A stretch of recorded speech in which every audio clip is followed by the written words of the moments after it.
Hello, John Feldt here. Welcome to the weekly water briefing, May 17th, 2014.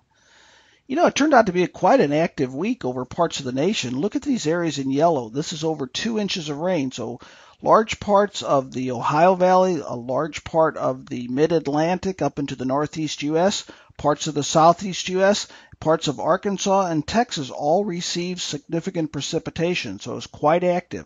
Remember, we had that upper low aloft, and we had a very strong contrast of warm air and cold air, and that produced widespread precipitation.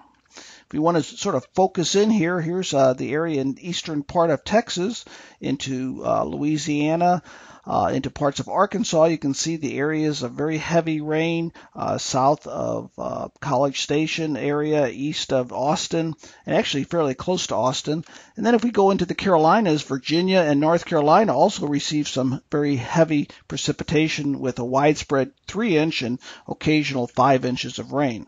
So if we look at percent of normal, we sort of look at the central and eastern part of the U.S. with above normal precipitation, and then the far west, lots of wildfires, extremely dry, no precipitation again over California and parts of the southwest U.S. Temperatures last week were dominated by that upper area of low pressure and much below normal temperatures here in this area in blue. And again, that contrast tended to cause the precipitation that occurred over the eastern U.S. So let's take a look at stream flow. Lots of black dots in the mid-Atlantic up into the northeast U.S., and that's high stream flow, well above normal. We also see the upper Midwest. And, this area here has really been under the gun for sort of a long-term pattern. It's really posed some problems to agriculture, and stream flow's been running high. We've really had repeated rains in that area. In this area, it's been more due to recent spring rains in this region, and then even down in Texas, which has been fairly dry over the eastern part of the state, received some above normal rainfall recently, this last week, high stream flow, and then this region here has been active this spring as well. So areas of active stream flow, and you can see it corresponds pretty close to the rain we had last week. This is last week's precipitation. Yellow is the more significant rain.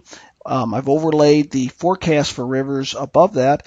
Yellow is minor and red is moderate. So you can see for the most part right now, rivers have somewhat either receded or aren't reaching that high of level they had earlier this week over parts of the Carolinas.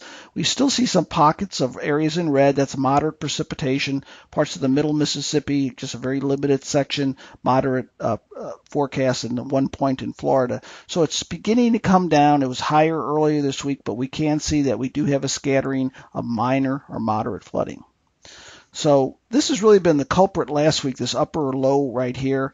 Blue is below normal upper jet stream pressure, so that's saying the jet stream is further south than normal. And this week we're going to be replacing that with a reversal and have a ridge of high pressure, and that's really going to quiet things down. So this is Thursday.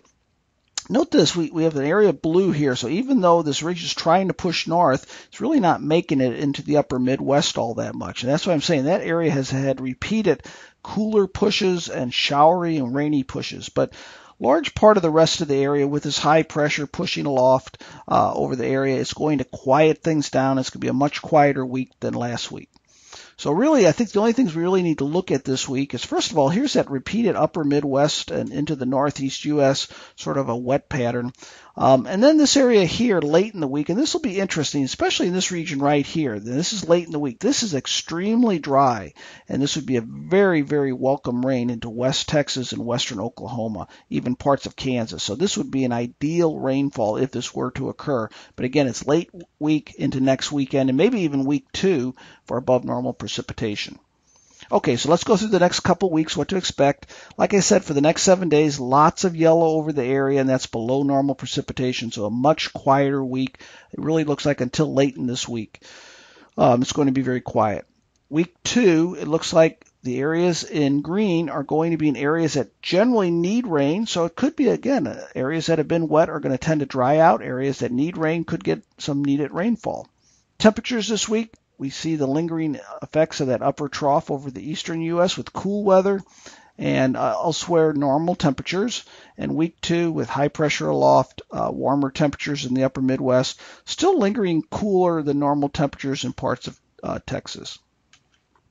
Now, initial soil moisture, we have areas that are wet over the eastern part of the U.S., and I just wanted to show you this week the eastern U.S. areas that have been wet. Remember all those areas of yellow, above normal precipitation and scattering of flooding? Soil should be drying out fairly significantly over the eastern part of the U.S.